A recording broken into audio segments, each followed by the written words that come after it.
Hey everyone, welcome. Thank you all for coming out.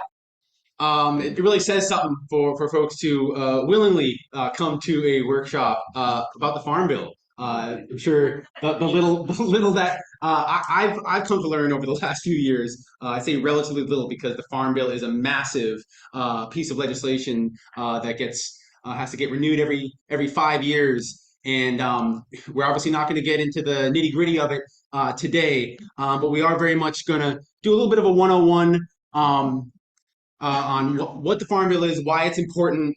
You're all here, so you know it's important in some regard. But what are we doing as NOFA to help shape what the Farm Bill can look like, how it's going to help shape our food system across the country? And we've had a few listening sessions with farmers and food activists over the recent months, and we're going to continue to have those, further into the process.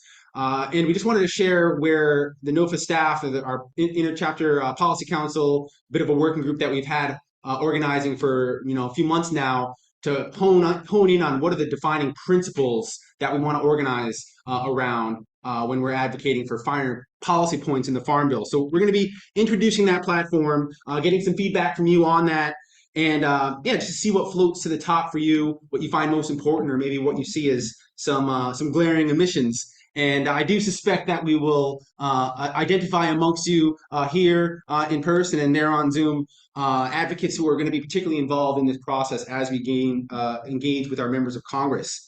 We just want to leave you with multiple avenues for being involved in this Farm Bill process. It's really just getting going. So I'll introduce myself. My name is Marty Dagoberto. I'm the policy director of NOFA-Mass. And I'm really grateful to be here. I'll pass it to Katie and have Maddie introduce themselves, and then I'll give a little bit more about what we're doing here. I'm Katie Baildon. I'm policy coordinator with NOFA New York. Hi, everybody. Coming at you on Zoom. I hope you can hear me okay. My name is Maddie Kempner, and I'm the policy director at NOFA Vermont. Great, thanks, Maddie. So we're gonna go over to our slides here for the presentation to go over a bit of that one.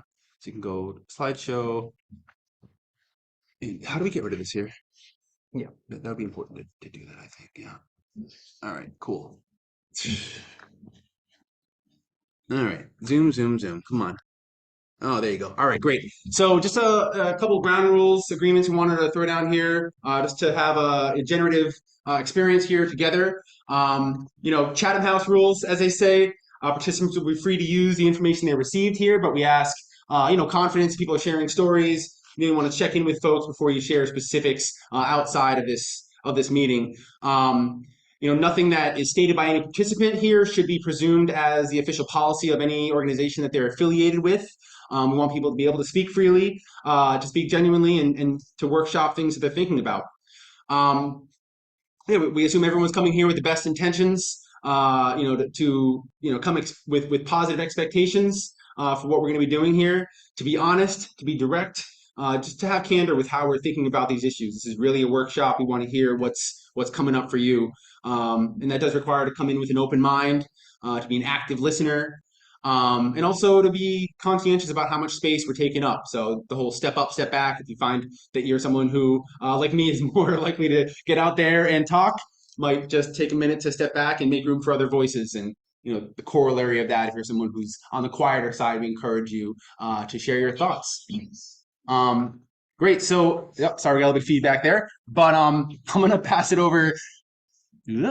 Okay, to Katie here to share a bit of an outline, 101 and what's happening with Farm Bill. Yeah, thanks, Marty. So welcome. Like I said, I'm policy coordinator with NOFA New York. And we're really here today to gather input and help make sure our voices are represented in the upcoming Farm Bill. So I wanted to give a little background on what the Farm Bill is. It's probably a refresher for most of you, but if you have any questions or anything or want to add to what I share, please do. So, like Marty said, we've been collaborating across our state chapters and with partners in the region to put together a platform for a farm bill that Maddie will be sharing with you in a little bit. So let's just begin with a little background on the farm bill itself. So it's a large package of legislation. It shapes our farming and food system nationally. It's passed roughly every 5 years. And while it's being negotiated in Congress, we have an opportunity to advocate for improvements. And we're currently operating under the 2018 Farm Bill, and discussions and hearings are already underway among our members of Congress. So it's really good time right now to begin gathering input and putting together some of the things that we want to see in the next Farm Bill. So that's why we're here. So the Farm Bill covers 12 areas, kind of like chapters, or they're actually called titles. The first one is commodities, which is price and income support for commodity producers. Conservation programs. The third one is trade, which is food export subsidies and international food aid. 4 is the nutrition title, which covers mostly the Supplemental Nutrition Assistance Program, or SNAP, and other nutrition programs. 5 is credit, so federal loan programs. 6 is rural development, so programs to foster rural economic growth. 7, research extension, is research from federal labs, state universities, and other research institutions. Forestry covers forest-specific conservation programs. Energy is programs to encourage growing and producing crops for biofuel and for installing renewable energy systems. Horticulture is farmers markets, local food programs, funding for horticultural research, and it also is where the organic farming measures are housed. And then we have crop insurance, which is subsidies to farmers to protect against losses. And finally, miscellaneous, which has things like programs designed for beginning and socially disadvantaged and veteran farmers and ranchers, agricultural labor safety, workforce development, and livestock health. So this is a breakdown of the last, the 2019 Farm Bill that we're operating on, or 2018, sorry, that we're operating under right now. So you can see over 2/3 of it goes to nutrition programming. The remainder of it is divided between conservation, commodities, crop insurance, and then everything else.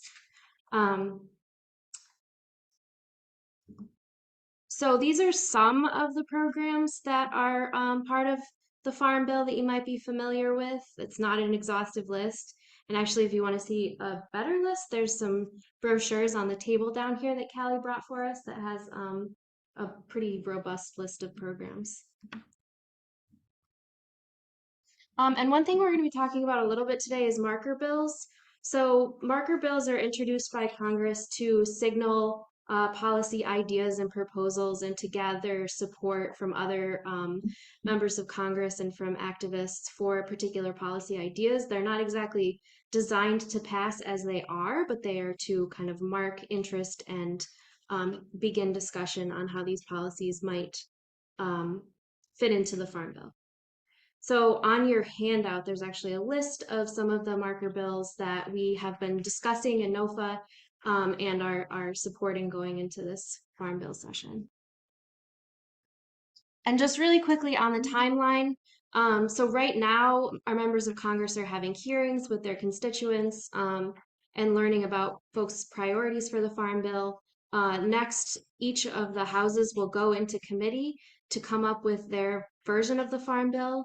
It'll then go to a vote in each house. And then once it's passed, it'll go to a conference committee that's specially assigned to the Farm Bill. They will work on any differences between the two versions of the bill, reconcile it. It'll go for a vote again for everyone to pass. If it passes, the last step is that it'll go to the White House. And ideally, this would happen next year, although it often takes a lot longer.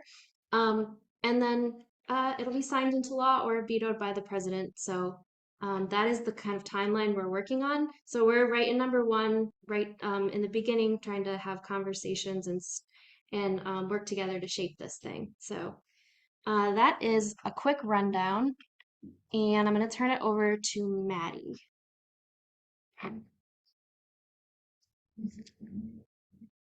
Awesome. Thank you all so much for introducing and giving that background on the Farm Bill.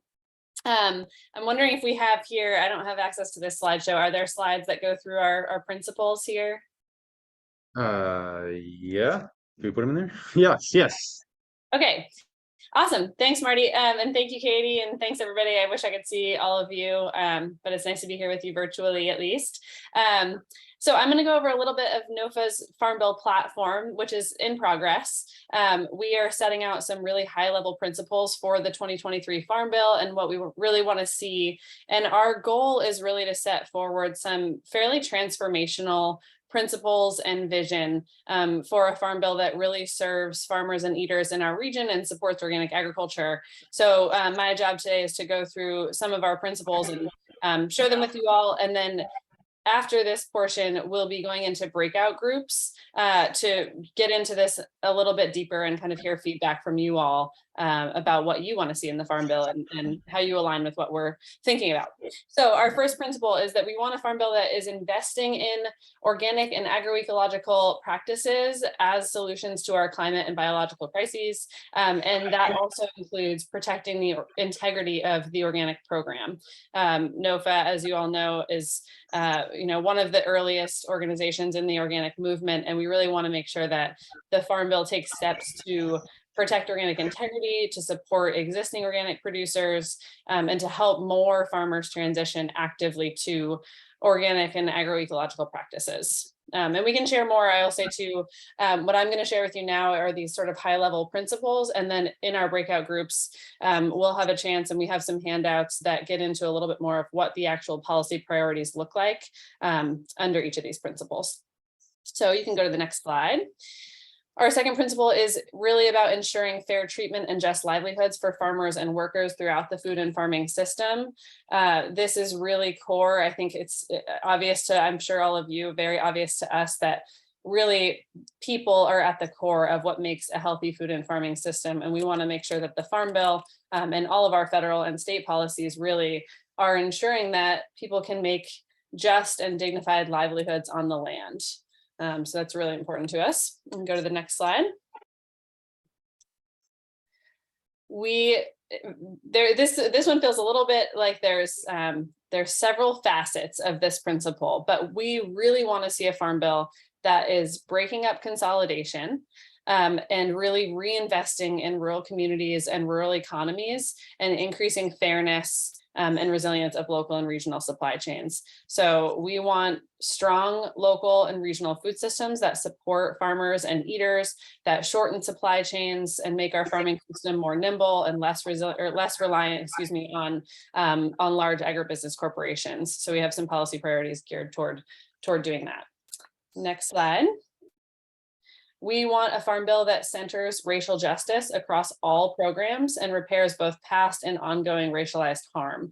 There is, a long and well-documented history of discrimination on the part of USDA and other federal agencies against Black farmers and other farmers of color. And we really want to see a Farm Bill that acknowledges those harms and actively works to repair them. And that might look like, increasing land access for farmers of color. It might look like debt relief for farmers of color. So we have several policy priorities that we can share with you all on this front, but this is really core to our platform.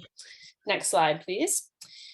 We want a Farm Bill that promotes food sovereignty for disadvantaged communities and ensures nutrition security for all. So as you all may know, a significant portion of the funding that flows through the Farm Bill actually goes through the nutrition title and into SNAP and other nutrition programs. And so we do have some policy priorities that are aimed at both making sure everyone has access to nutritious and culturally appropriate food, and also making sure that people can, to the extent that they want to, produce their own food and food for their communities and really rely on each other and themselves for food production and consumption. So, all right. And lastly, we want a farm bill that eliminates the use of toxic substances on farmland and in our food system while supporting a just transition for farmers. So this looks like both, phasing out the use of chemicals and inputs that we know to be toxic to people and the environment, while supporting farmers actively and moving away from reliance on those systems. We want to do both of those things. Eliminating the use of toxic substances has to happen in our view, and we have to support farmers to be able to move in a direction and move their farming systems in a direction that does not rely on those things. As we know, organic farmers have been leading the way on this for many decades. And with that, I think our next, those are all of our sort of high level, those are our 6 principles that we're focusing on for this farm bill. We really want to hear from you what principles you're most excited about, what we may be missing.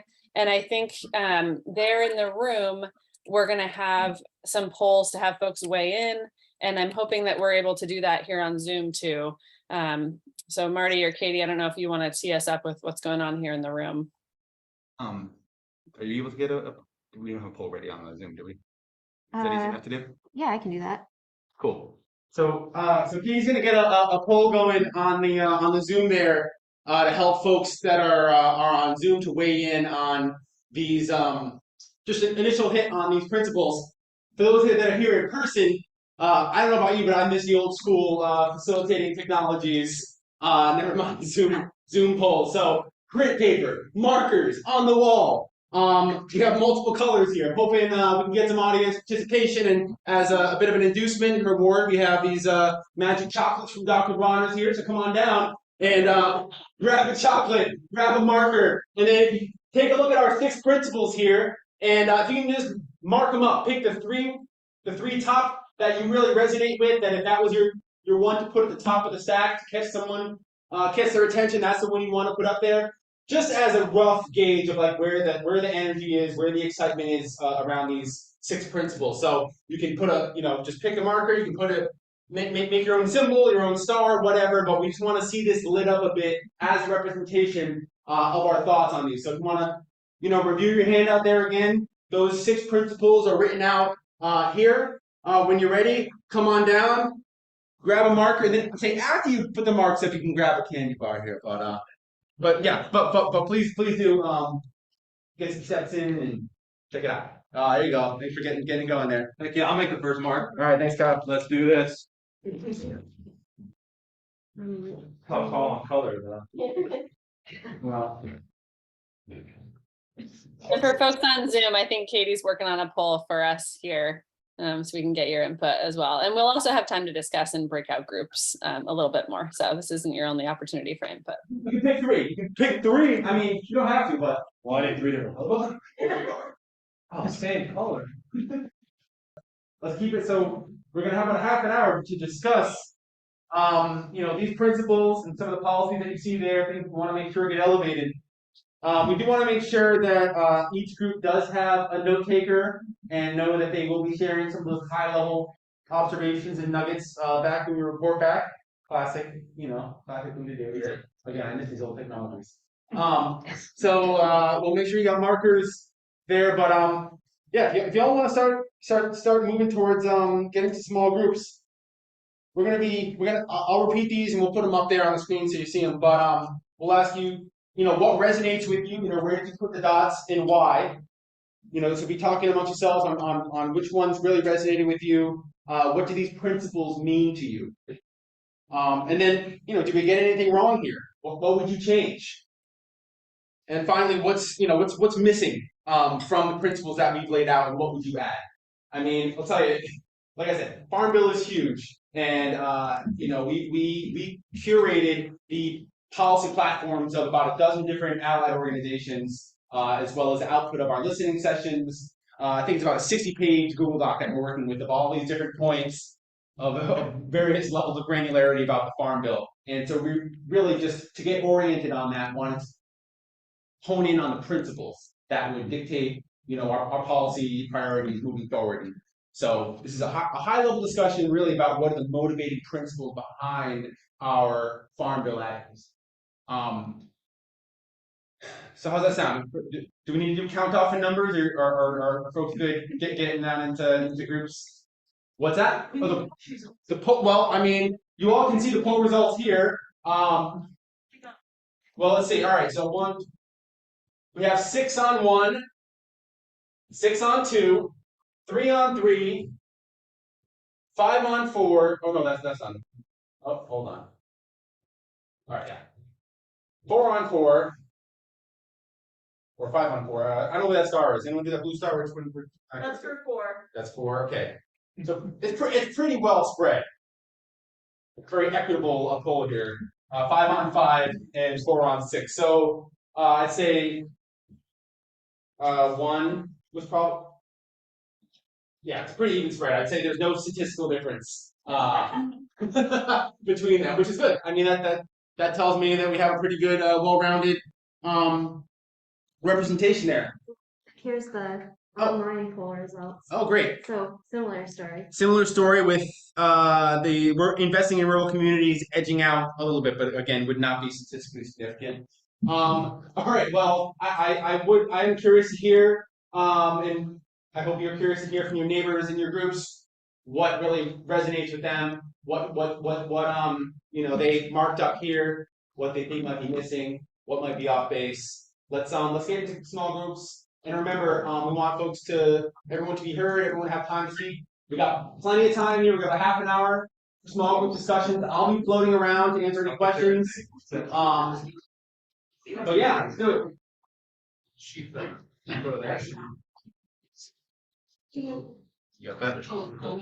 Thanks, Katie.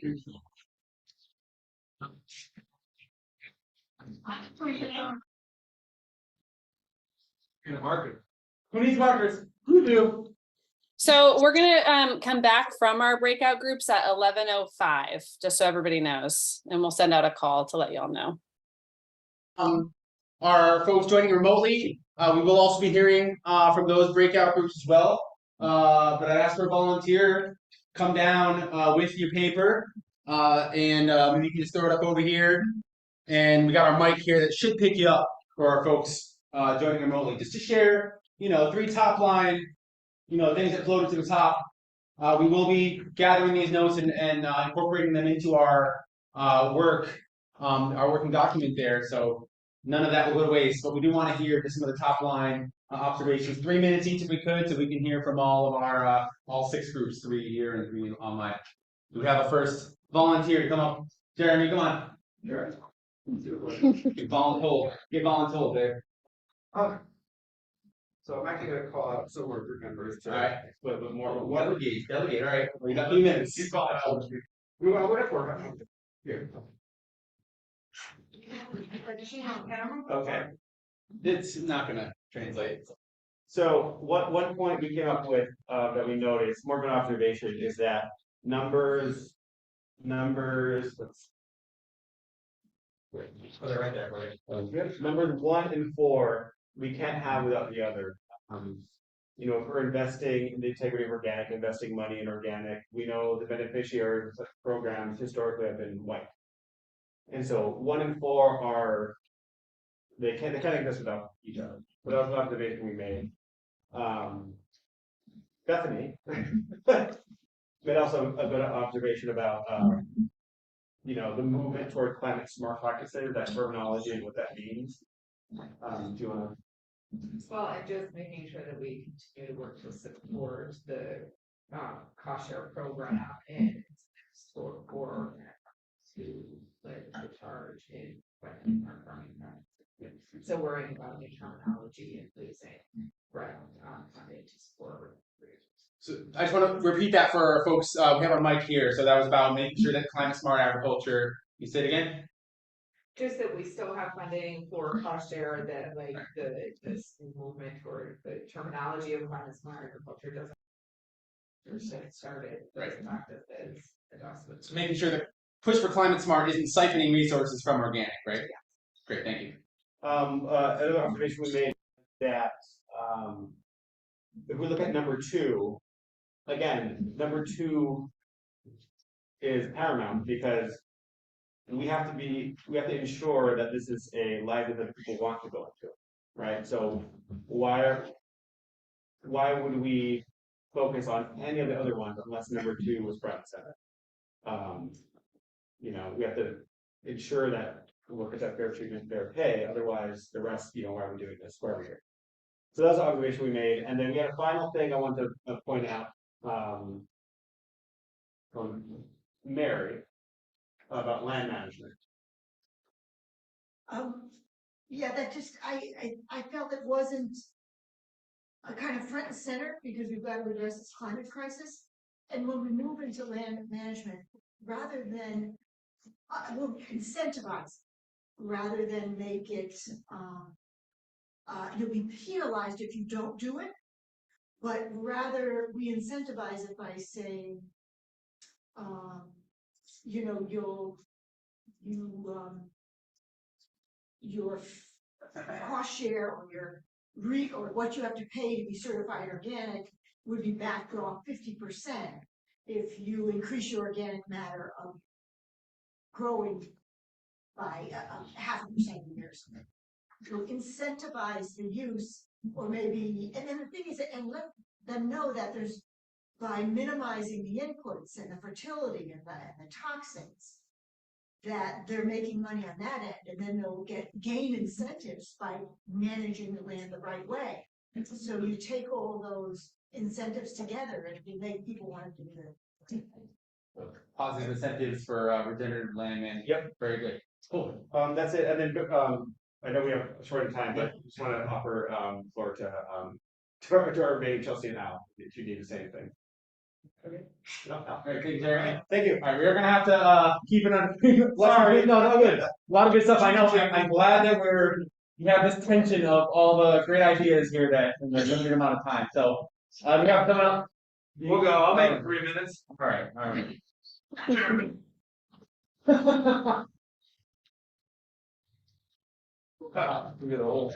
Take that. I can just focus on some of the additions that we talked about that might be helpful or beneficial that we did not see. I can just pinpoint 3 of them, 1 minute per each.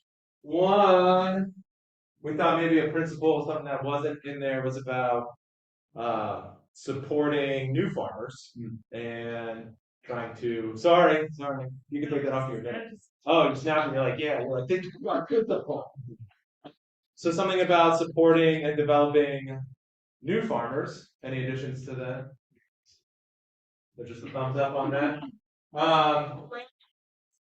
Yes, and land access for them, which was just something we didn't see, other than in one principle was about land access, but also land access with new farmers as well. And then I am big on education and skill development, so didn't know where that fit in, or didn't see any explicit language on education and skill development. Which if we can get funding for that, for professional development for our farmers, then I think that will have a lot of effects in some of our principles. And then maybe the last we'll add in is anything about, oh yes, this was the thing. And something, obviously we have a lot about rural ag, but we didn't see anything about urban ag, and if we wanted to get anything about urban ag in there as well. Do we want to add anything into any of those groups? Well, I can just add that if increased support for organic research, that to expand the scope of the research programs to add outreach and education, skills development, and all of that. It shouldn't just be the research, but it should be bundled together, that the information from the research gets out. So that is going to be addressed very much with our national partners, the National Organic Coalition. They're very focused on organic research and outreach, and we're working in coordination with them on that. And urban ag is covered on our food sovereignty 0.5. And when we send afterwards the more detailed outline of all the policies that go under these principles, you'll see where that fits in. So thank you for that. Jen? Also tied together kind of 1 and 6, and that if we don't have integrity in organic practices, and eliminate the toxic things. Yeah. The other things are going to not be as possible. Yep. Because we need to make sure we have the organic integrity and we try to eliminate the toxic in our farmland. Okay, Ken. All right, our third group.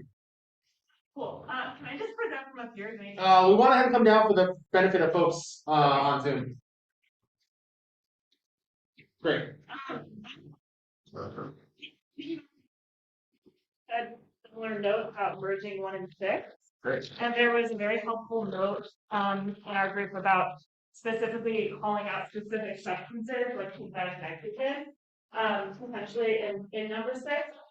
Another thing that we resonated with about ensuring livelihoods is, I think, specifically putting under that line health insurance and housing are big issues for me. I'm a farmer. So if there's a farmer, we farm together. It would be cool if we had health insurance.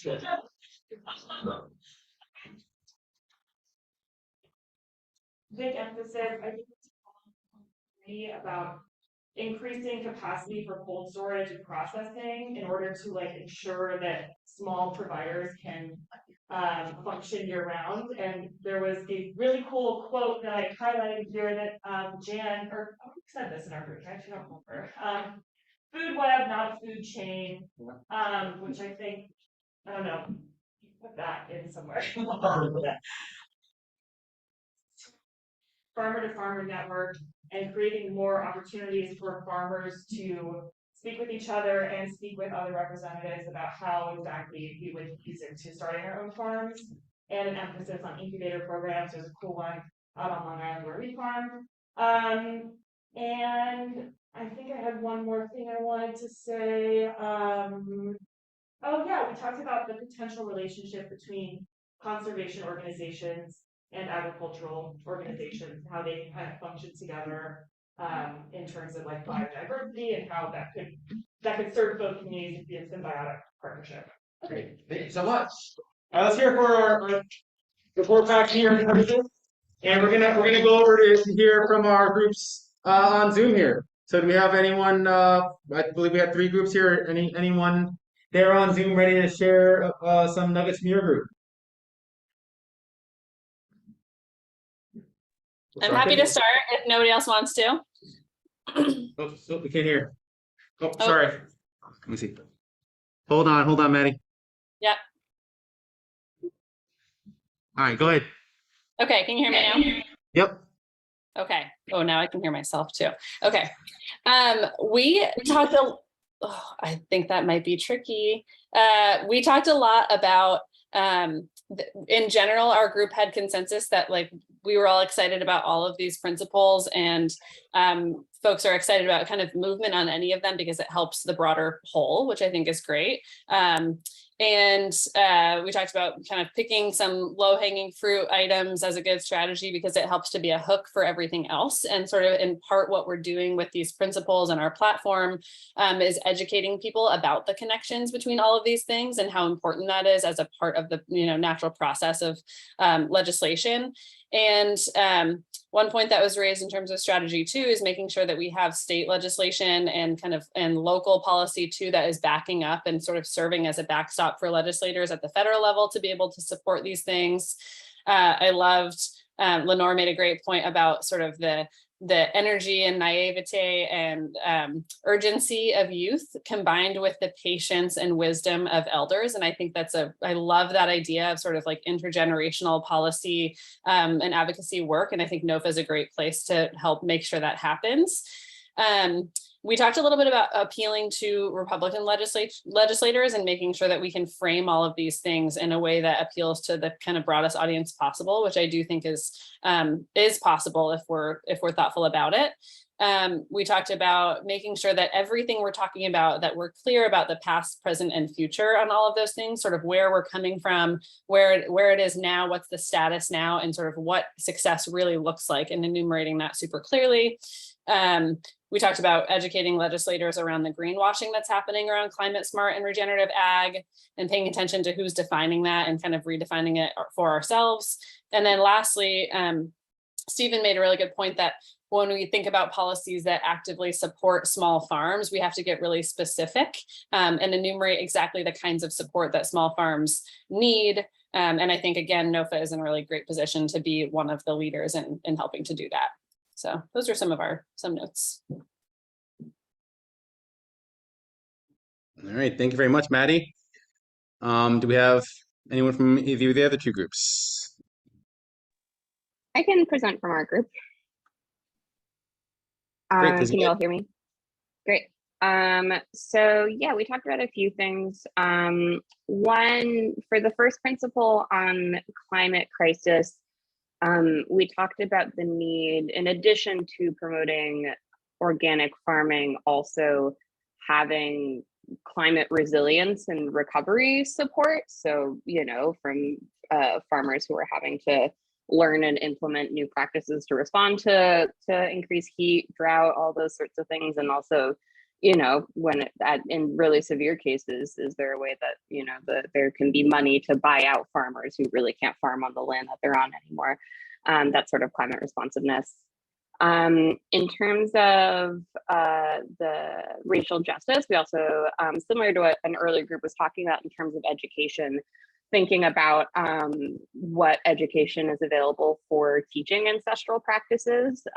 One of my group members is working with some Indigenous communities who know that there are ancestral production practices out there, but they've actually become so disconnected from them. And it's something that I see a lot in organizations I work with, that it really becomes incumbent upon the individual to go and find those communities and practices. And so creating more kind of education focused on that. And then in terms of the principle 6 and toxic substances, also incorporating something in that about PFAS responsiveness and recovery, and really trying to get the federal government ahead of starting to really test and then create responses for PFAS contamination, rather than that being so based on state motivation as it is right now. Yeah, I think that was most of what we talked about.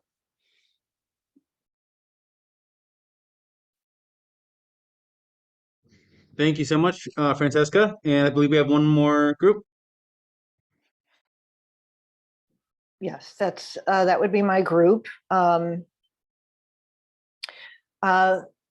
The first thing and theme throughout was that we loved all the principles and felt it was a very comprehensive set.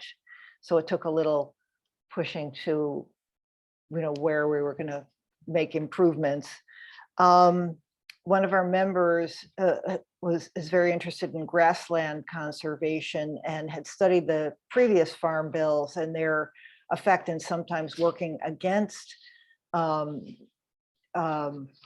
conservation, in fact, and the natural resources.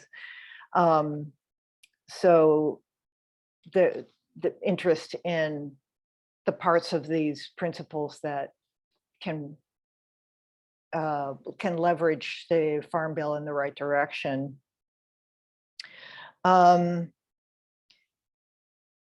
We looked at the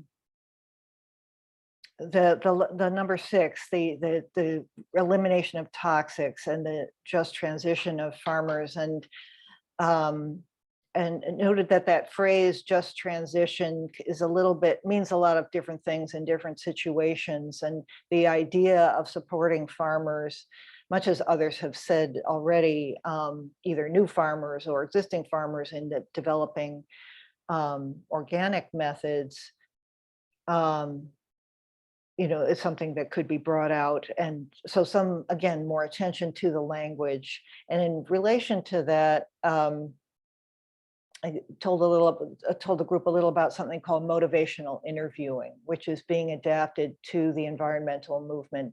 It's a form of communication that's non-polarizing and really brings out the strengths and the actual interest and willingness of the other side to make the kinds of changes that we think, well, that we know are necessary to help us survive the climate crisis.